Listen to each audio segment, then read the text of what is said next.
এতগুলো ভিডিওর মধ্যে আমার ভিডিওটি বেছে নেওয়ার জন্য অসংখ্য ধন্যবাদ। আসসালামু আলাইকুম। আজকে বানিয়ে নেব মাত্র 3টি উপকরণ দিয়ে নিমকি।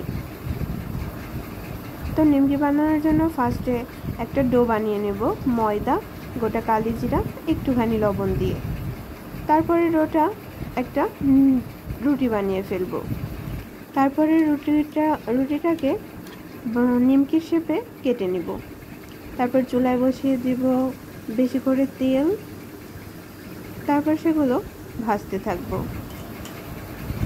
অনবরত নাড়াচাড়া করার চেষ্টা করব, কেননা নাড়াচাড়া না করলে ভেতর পর্যন্ত তেল পৌঁছাবে না, আর তেল না পৌঁছালে নিমকি মচমচে হবে না।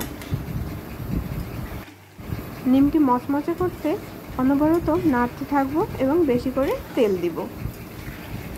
এক পর্যায়ে দেখব নিমকি আমার কাছে হালকা লাগা শুরু হবে। তখন বুঝতে পারবো নিমকি হয়ে যাচ্ছে। নিমকির কালার চেঞ্জ হতে থাকবে, নিমকির লালচে ভাবটা চলে আসবে, তখন খেতেও মজা লাগবে। অনবরত নাড়তে নাড়তে এক পর্যায়ে নিমকির রিয়েল কালার চলে আসবে। দেখুন বন্ধুরা, ভাজতে ভাজতে নিমকির কালারটা কিন্তু চেঞ্জ হতে শুরু হচ্ছে।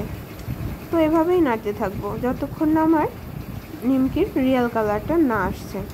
তো দেখুন বন্ধুরা, ভাজতে ভাজতে আমার কালারটা লালচে চলে আসছে, মানে এখন হয়ে গেছে।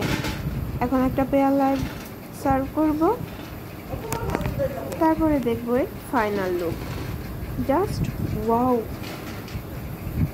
একেবারে বাজারের মতো নিমকি হয়ে গেছে, তাও মাত্র 3টি উপকরণে।